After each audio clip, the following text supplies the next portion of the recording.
With everyone going crazy about which game is going to win Game of the Year, I want to focus on the worst updates and game design decision of this year instead. Sadly, we don't have any trophies to award since sending a bag of feces to the studios involved could be considered bad taste in some cultures.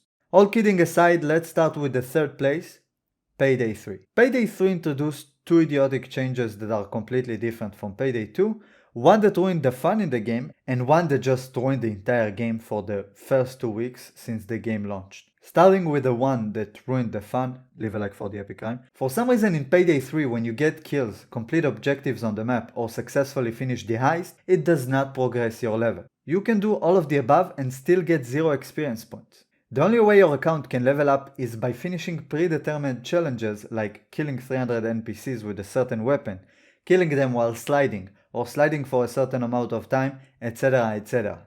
This is the only way to level up in the game. Not only does it inflate the playtime required to max out an account, it's way past the point where the game is fun and novel.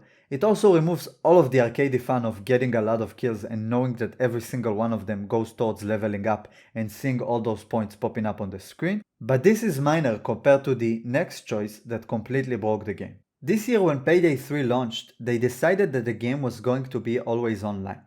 Part of that meant you can jump into a solo heist or create an offline room for yourself. That resulted in a whole lot of mess since the servers couldn't handle the initial player count in peak hours. Mind you, the game launched during a weekend, so there were a lot of peak hours. Most players could not access matchmaking, which meant they could not play the game because you have no offline option. Even a month after the launch, while you could enter a game and play it, matchmaking didn't fully work because you would rarely get matched with other players. You would land alone in an online lobby for 80% of the games. The game didn't have a server browser compared to Payday 2, which would have solved that issue alone. The suspected reason that the game was made always online is that they wanted to sell in-game currency for real-life money, and they wanted to make sure that it's harder for players who can cheat to get past it.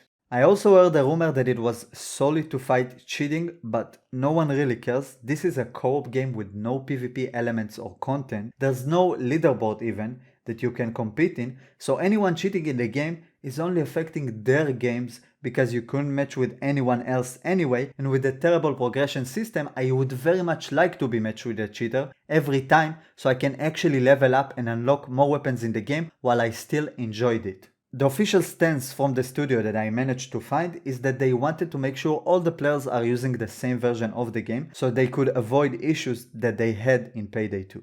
I think that Payday 3 would go down in history as one of the top 3 most botched launches ever, and it's a shame because the core gameplay is good and the gameplay loop is fun, but those two design choices completely destroyed it. The second place for this year goes to the Call of Duty franchise for the introduction of Call of Duty HQ. To the best of my knowledge, this feature only exists for PC players, but it's a textbook definition of terrible user interface. The last Call of Duty games had gradually became worse and worse when it comes to menus and UI, but Call of Duty HQ easily takes the cake. So for those of you that don't know, if you want to play Modern Warfare 3 on PC, you first have to go through Call of Duty HQ, which launches the main menu for the franchise, and from there you can pick if you want to go to Warzone or the other games. The purported justification is that it helps carry forward progress between the games, it makes the file size management easier, and it allows a seamless switch between Warzone and annual releases. I admit that my comp sci knowledge and experience is mostly not based on coding for games or file management, but I don't think that a menu like Call of Duty HQ helps with any of that. Even if it does, there are way better alternatives that don't require a ridiculous main menu for another main menu.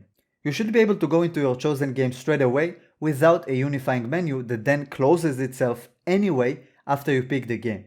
The worst thing about this is that it would say it requires an update after it already launched the menu and then reopened itself again, which happens a lot of the time.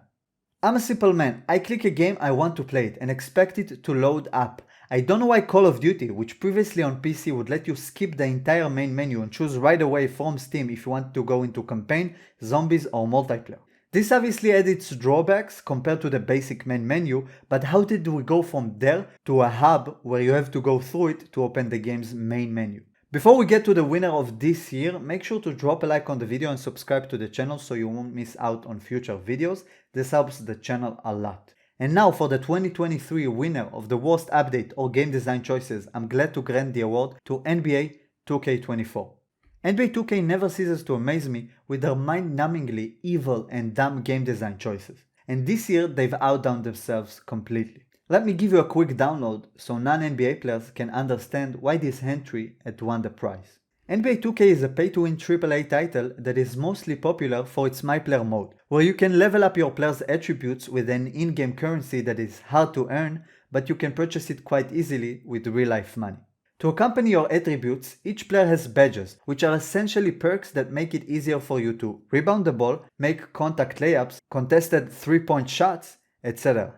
In the past games, you would unlock different tiers of the badges by doing the underlying activity to get it or by focusing on it in training. Every time you reach the next tier of the badge, it would be unlocked forever. In NBA 2K24, they added the badge regression system. If you have, for example, a contact layup badge that is gold tier and you don't make certain amount of contact layups in a single game, it would start to regress and it would eventually downgrade from gold tier to silver and bronze. The supposed reason for this design choice was to encourage players to create builds that focus around their playstyle and not create builds, for example, that can shoot from the 3-point range, have good layups, dunks and close shots if they're only focusing on shooting 3-pointers. The reasoning is completely false and it was undercut by two things. The first one is that instead of encouraging players to play to their strengths, it punished you for playing smart. If, for example, I have a balanced offensive build and my opponents are really bad at defending 3-point shots, I will try to focus for that specific game on 3-point shots and not try to get close to the basket. That means that if I played to the opponent's weakness of bad 3-point shot defense, I would lose badge progress in my layups, close shots and dunk badges. The second thing that makes me believe that the reasoning for this update is 100% primo bullcrap is the fact that the game's final level of the Battle Pass gives you a floor setter. A floor setter essentially negates this new feature and gives the badge a floor level. So if you have a gold level floor setter on your badge, it won't regress past gold. For those of you that don't know, progressing through the Battle Pass is really slow, and if you play the game casually but want to get your hands on a floor setter, you need to purchase the Battle Pass level ups with real life money. This is a $70 paid game, mind you, not a free-to-play game like Fortnite. This design choice, like many of the franchise's other design choices in the recent years, was made strictly to squeeze more money from their player base. They can't argue from one side of their mouth that it's realistic if you lose progress in aspects of the game that you don't engage with, while they try to sell you an item to negate the entire feature for a few dollars. This is why I immediately stopped playing NBA 2K24 after I was fully aware of the situation. And it's sad because there's no other competitor you can give your money to if you enjoy basketball and want to play it from the comfort of your own home.